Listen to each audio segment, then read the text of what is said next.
One of the next best Season 3 builds is going to be Greatex Ice Gauntlet.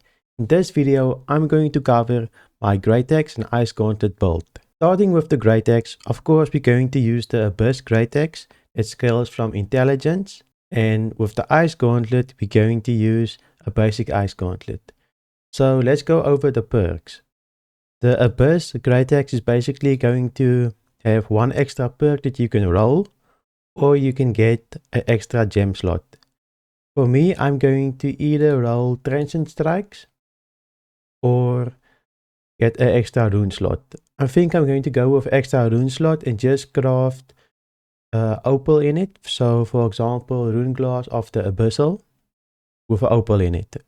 And for the Ice Gauntlet, the perks I'm going to run in the Ice Gauntlet is going to be Deadly Frost, Refreshing Move, then either Keen Speed or Enchanted, depending on my playstyle.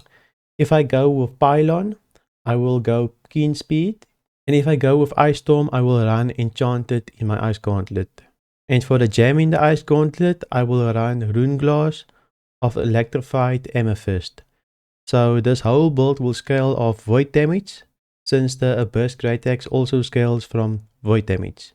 Before we go on to talking about the attributes, the armor and so forth, let's just discuss the main combo of this build. So the main combo of this build is going to be Grathwell, Ice Shower, Heavy Attack, Maelstrom. So that's our combo. Now that you actually know how to perform the combo, you will now understand why we choose the perks we choose on the armor and the amulets and so forth. So for the weapon abilities, this is basically our Ice Gauntlet setup. You can either go with Pylon or with Ice Storm. But the main thing for this build is that you will require Ice Shower and Ice Block. Ice Block will give us an extra cleanse, and Ice Shower of course will set up our combo with our Grathwell. And they will also get rendered in Ice Shower.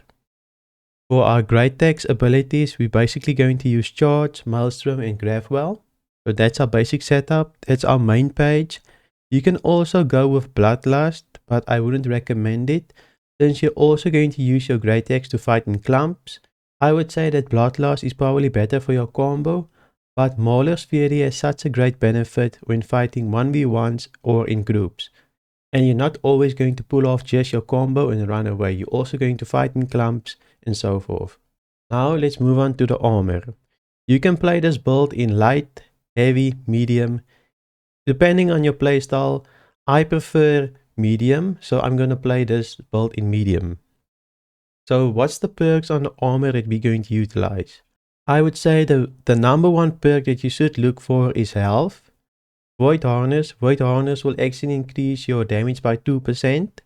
And then for the last perk, you can go with a weapon perk. For example, Healing Tomb, where the Ice Gauntlet will heal you when you go entombed. Unending 4, where you place the Ice Shower down and it will do damage. Insatiable Gravity Well is a good perk to have, since you will get healed from it and you will get a double burst. And then the last two perks, I would say either go with Enchanted Ward or with Shirking Heals or Shirking Fort. It depends on what you want. You can also go Grit Ward if you're going to go 350 con or 300 con. But I'm going to go with Enchanted Ward just because the Ice Gauntlet doesn't have grit on it, so you can't utilize grit on the Ice Gauntlet.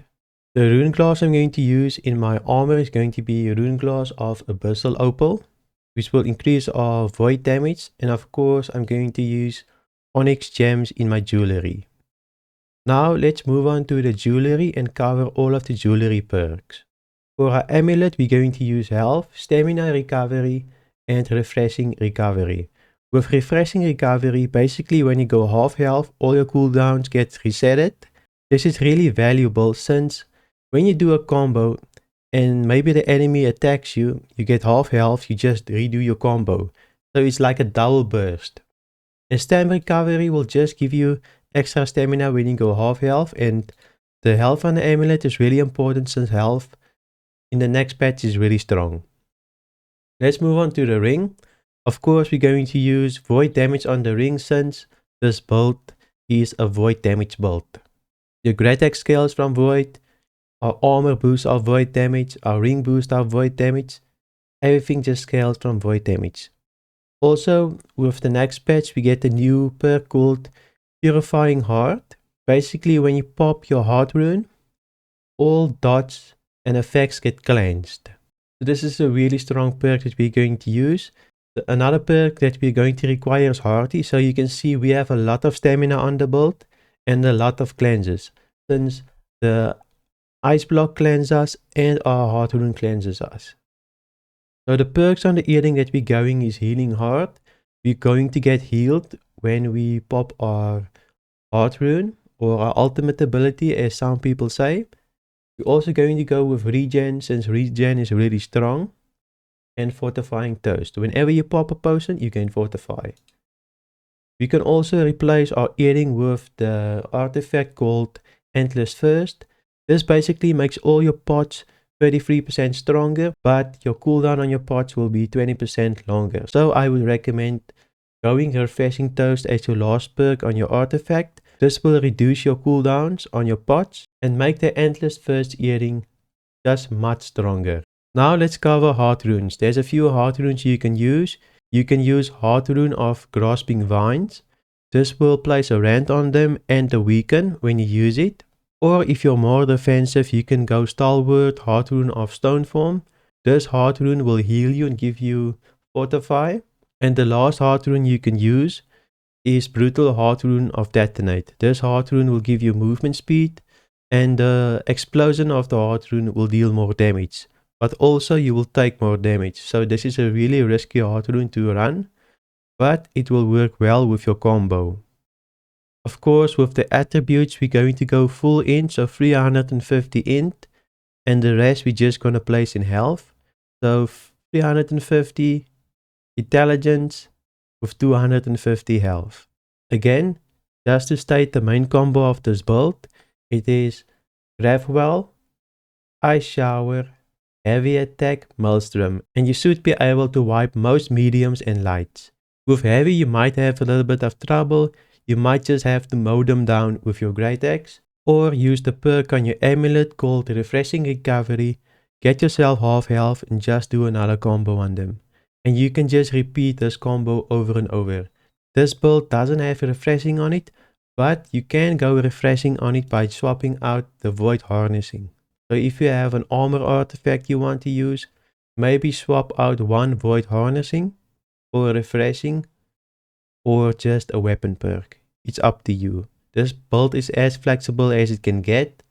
I might do an update on this build once the expansion releases and I have refined this build, but this is the main build I'm going to run in Season 3. And this build is for OPRs. It's not ready for war. I think you can use it for war, it might be effective. But this is just a fun build for 1v1s or 3v3s, OPR and so forth. If you've liked this video, consider subscribing. I post new World videos every week.